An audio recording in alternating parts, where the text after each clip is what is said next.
I still remember the day my life turned upside down. Standing in the doorway of the home I had renovated with my own hands was Scarlett, my half-sister. After 17 years of silence, she suddenly appeared with strangers in tow, her eyes cold and calculating. The house behind me was more than just brick and wood. It was the last piece of my mother I had left, and I could see in Scarlett's face that she had come to take it from me. Before I continue this story, I would love to know where you are watching from today. Drop it in the comments below, hit that subscribe button, and stick around to see how I stood my ground against someone who abandoned our family. My childhood was simple but happy. I grew up in a modest 3-bedroom house in a quiet neighborhood with my mother. She worked 2 jobs to provide for us, but she always made time to help with my homework or cheer at my soccer games. We did not have much, but we had each other, and that seemed like enough. Everything changed when I turned 10. Mom sat me down at our kitchen table one evening after dinner, her hands nervously twisting a dish towel. "There is something important I need to tell you," she said, her voice unusually serious. "You have a half-sister." The news stunned me. For 10 years I had been an only child, and now suddenly I had a sister. Her name was Scarlett, and she was 5 years older than me. Mom explained that Scarlett was from a relationship before she met my father, who had left us when I was just a baby. Scarlett had been raised by her father and his family, but recently my mother had reconnected with her and wanted to bring her into our lives. "She will be visiting this weekend," Mom said, her eyes bright with hope. "I want you to be nice to her. This is going to be strange for all of us, but especially for Scarlett." That first meeting was awkward. Scarlett arrived with her father, a stern-looking man who barely acknowledged my mother. Scarlett herself was tall and willowy, with striking red hair that gave her a fiery appearance that matched her personality. She looked around our home with barely concealed disdain, her nose wrinkling at our second-hand furniture and the peeling paint in the hallway. "This is it?" she asked, her tone making it clear that our home fell short of her expectations. Despite her coldness, I was excited to have a sister. I showed her my room, my comic book collection, my science project that had won first place. I talked incessantly, desperate to make a connection, but Scarlett remained aloof, answering in short, clipped sentences and checking her phone constantly. The visits continued over the next few months, each one strained and uncomfortable.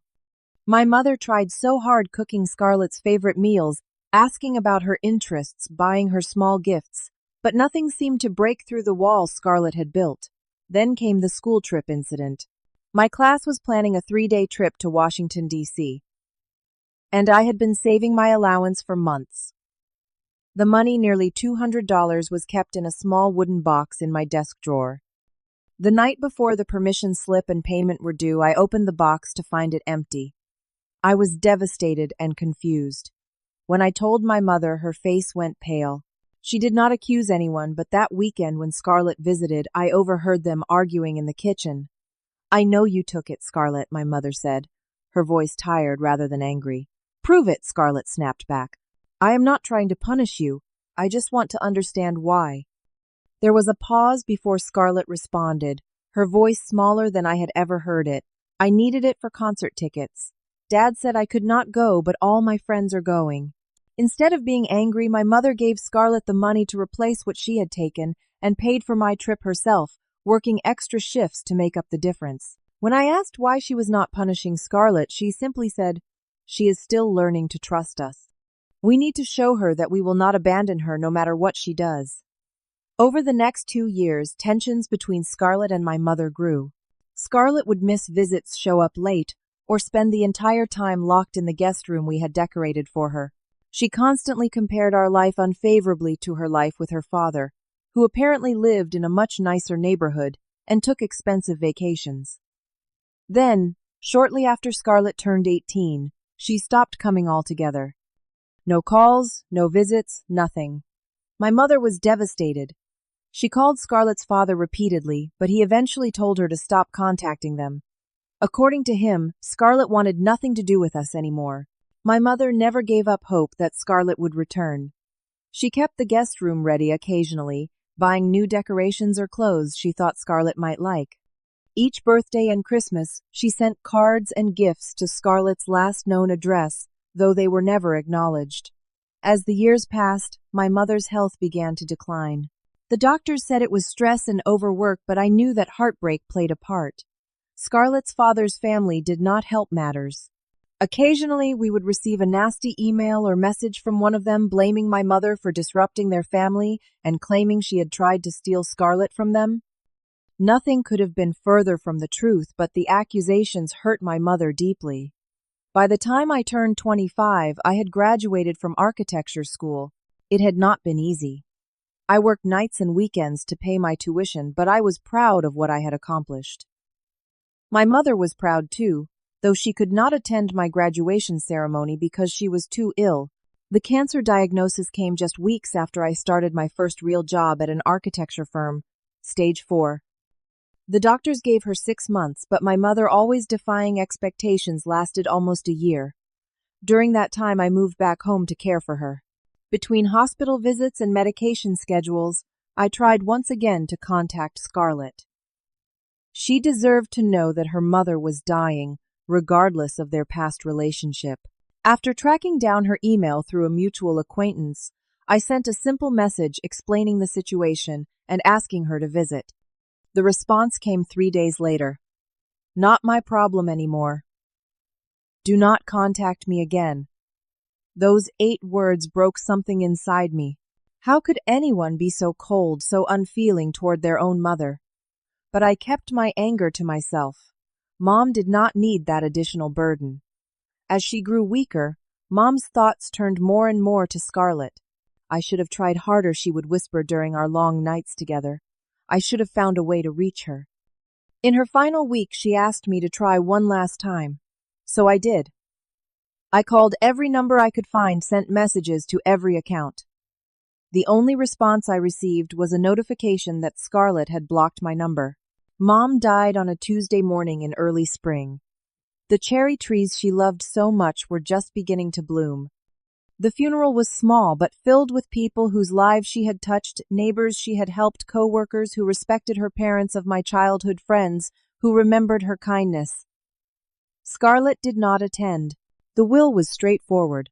The house and everything in it came to me, along with a small life insurance policy that barely covered the funeral expenses. There was a separate letter addressed to Scarlett which I dutifully sent to her last known address. It came back unopened, marked return to sender. Grief consumed me in the months that followed. The house, once filled with my mother's warmth and laughter, felt hollow and cold. Every corner held a memory that both comforted and pained me. I considered selling it, making a fresh start somewhere else, but I could not bring myself to let go of the last physical connection I had to my mother. Instead, I channeled my grief into renovation. Room by room, I transformed the house, updating the outdated kitchen, replacing the worn carpet with hardwood floors, repainting walls, and fixing the roof that had leaked for years. The physical labor was therapeutic, giving me a purpose when I felt most lost. The only space I left untouched was my mother's bedroom. I could not bear to change it, to erase the evidence that she had lived there. Her clothes still hung in the closet. Her favorite books lined the shelves, and her reading glasses remained on the nightstand as if she might return at any moment to pick them up. Over time, the house became my sanctuary, a physical manifestation of my journey through grief and healing. Every nail I hammered, every wall I painted was an act of reclaiming my life. I advanced in my career, made new friends, even had a few relationships, though none lasted long. The house, once a symbol of loss, became a testament to resilience. I never heard from Scarlett in all those years. Sometimes I wondered about her, whether she had found happiness, whether she ever regretted cutting us out of her life. But those thoughts became less frequent as time passed. I had made peace with the fact that some relationships cannot be forced or fixed, no matter how much you might wish otherwise. That peaceful acceptance shattered the day the doorbell rang. It was a Sunday afternoon in late summer. I had been in the backyard planning a new deck design when the chime echoed through the house. I opened the door to find Scarlett standing on my porch, looking both familiar and foreign. The years had changed her. The rebellious teenager had become a polished woman in her early 40s, her once fiery red hair now highlighted with tasteful blonde streaks. But her eyes were the same, cold and calculating. She was not alone. Behind her stood a man about her age with salt and pepper hair, a teenager who shared Scarlett's distinctive nose, and an older couple who regarded me with open suspicion. "Hello, little brother," Scarlett said, her voice carrying a false warmth that did not reach her eyes. "It has been a while, 17 years to be exact. 17 years of silence, and now here she was standing at my door, as if she had every right to be there. I felt a surge of emotions, shock, anger, curiosity, and underneath it all a small foolish flicker of hope that perhaps she had come to make amends. "Scarlett," I managed to say. "This is unexpected. Aren't you going to invite us in?" she asked, already moving forward, forcing me to step aside or be walked into. They filed into my living room, the older couple looking around with critical eyes. "The house is bigger than I expected," the older woman said to Scarlett, not bothering to lower her voice. Awkward introductions followed. The man was James Scarlett's husband of 15 years. The teenager was their son, Anthony. The older couple were James's parents, who had apparently been very involved in raising Anthony. "Nice place," James said, though his tone suggested otherwise. "You have done well for yourself?" "I am an architect," I explained. "I renovated most of it myself after Mom passed." A flash of something crossed Scarlett's face at the mention of our mother, but vanished so quickly I might have imagined it. "When did she die?" the older woman, Margaret, asked bluntly. 10 years ago," I said. "Cancer." An uncomfortable silence filled the room. Anthony, clearly bored, wandered around examining the photos on my walls, while the adults sat in strained silence. Finally, Scarlett cleared her throat. "I suppose you are wondering why we are here." The thought had crossed my mind. She exchanged a look with James, who gave her an encouraging nod. "We have come about the house," I repeated, not understanding. Scarlett's posture straightened, her chin lifting slightly. "Yes, my inheritance. This house should have been partially mine. I have come to claim what is rightfully mine." The statement was so absurd that for a moment I thought she was joking. But the determined set of her jaw told me she was deadly serious. "Scarlett, Mom left the house to me in her will. You know that. Or you would if you had bothered to open any of the letters I sent after she died." "Letters which conveniently never arrived," James interjected, his tone suggesting I was lying. Scarlett leaned forward, her voice taking on a rehearsed quality, as if she had practiced this speech many times. "They do not know the whole story," she said, gesturing to her family. "How I was cruelly driven away as a teenager.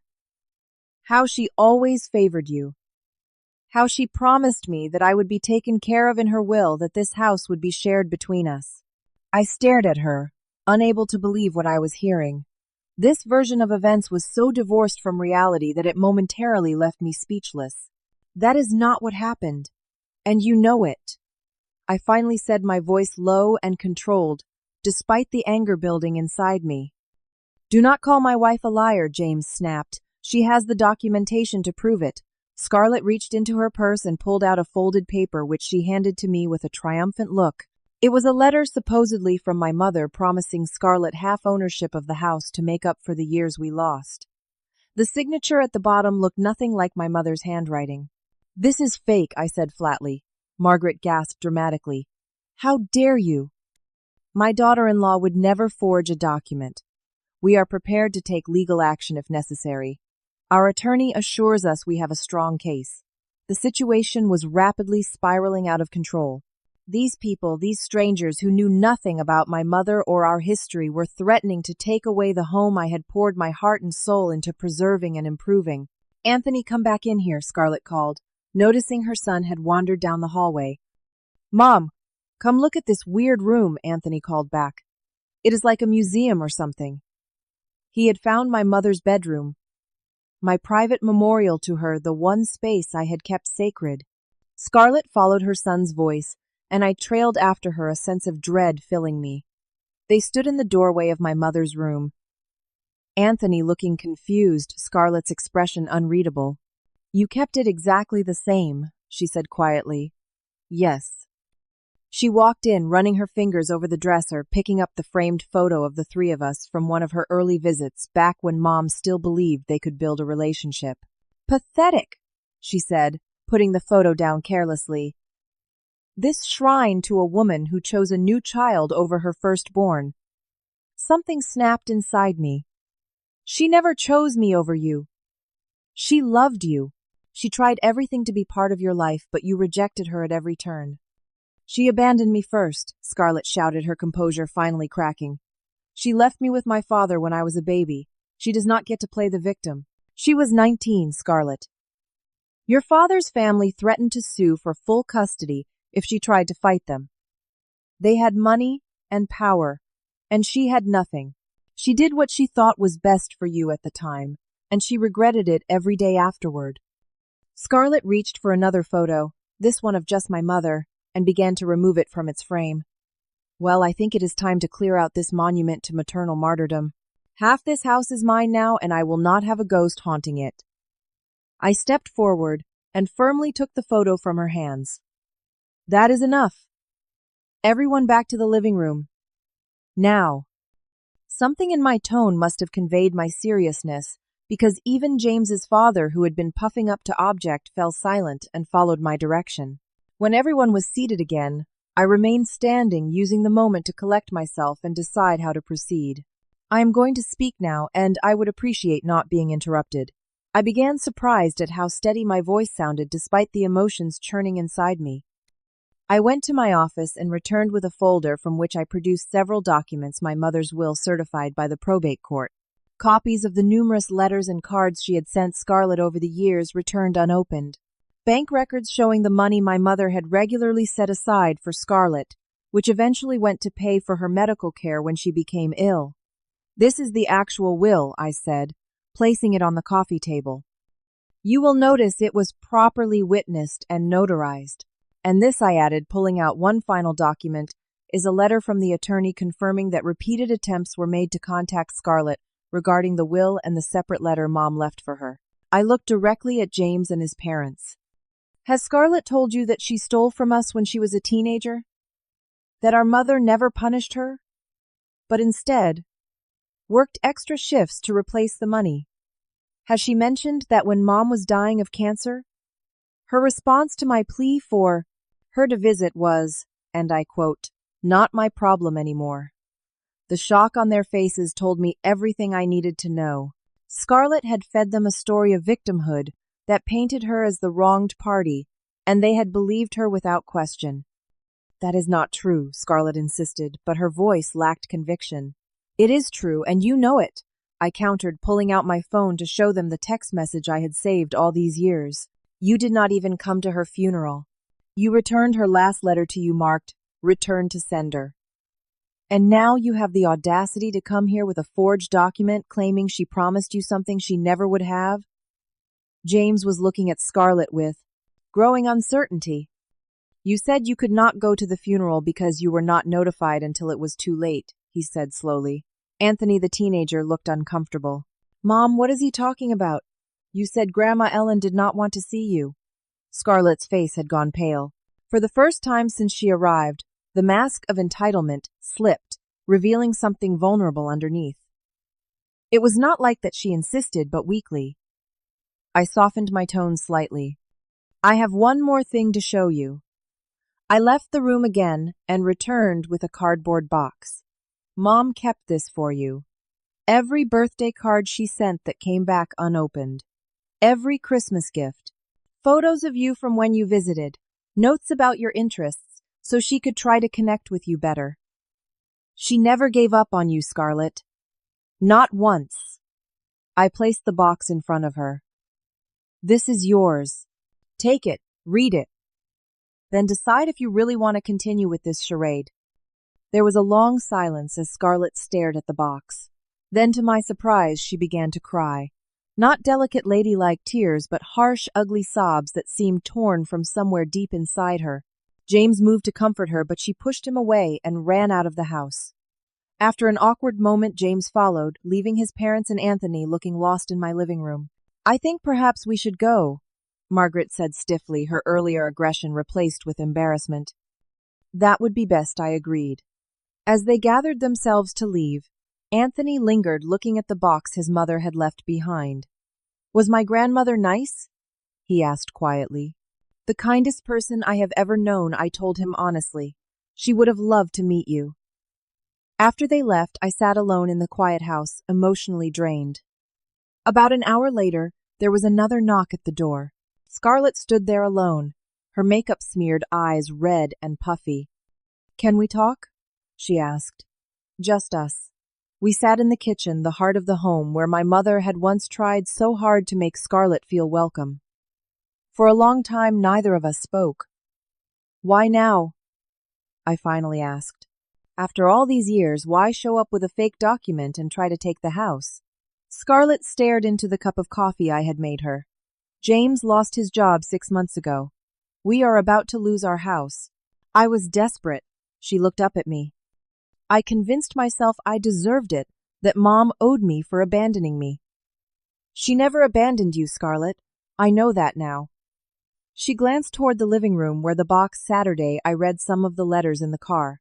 I had no idea she tried so hard for so long.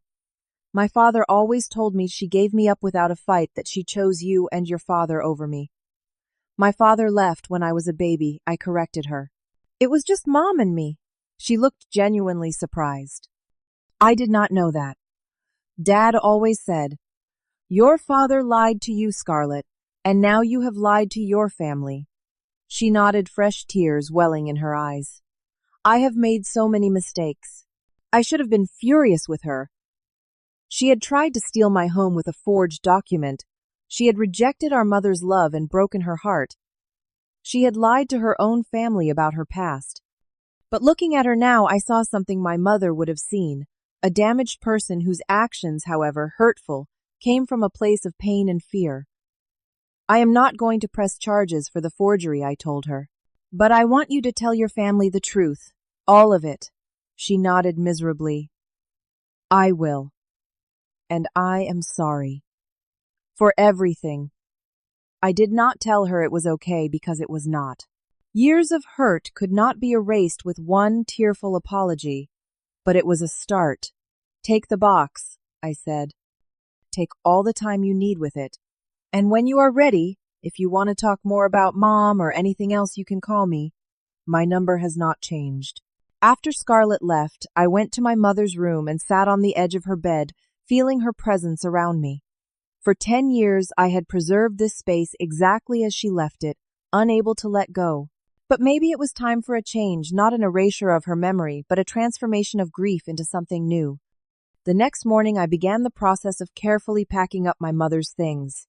Each item was handled with love, some set aside to keep others prepared to donate. The room would become an office, a creative space where I could work on designs and continue building the life my mother had always wanted for me. Scarlett called a week later. The conversation was awkward but civil. She had told her family everything and was trying to rebuild their trust. She asked about Mom, wanting to know stories I remembered, trying to piece together the mother she had rejected. I do not know if Scarlett and I will ever have the sibling relationship my mother hoped for. Too much has happened, too many years lost. But I learned something important through this experience. Standing up for yourself does not mean closing the door on reconciliation. It means establishing boundaries that protect your well-being while leaving space for healing. Sometimes the people who hurt us the most are the ones carrying the deepest wounds themselves. That does not excuse their behavior or mean we should allow them to continue hurting us. But understanding can open a path to forgiveness that frees us from the weight of resentment and anger. Have you ever had to confront a family member who tried to take advantage of you? How did you handle it? Share your experiences in the comments below. If this story resonated with you, please hit that like button and subscribe to hear more real-life family stories. And if you know someone dealing with family conflict, share this video with them. Sometimes knowing we are not alone in our struggles is the first step toward healing. Thank you for listening to my story, and remember, setting boundaries is not selfish, it is self-care.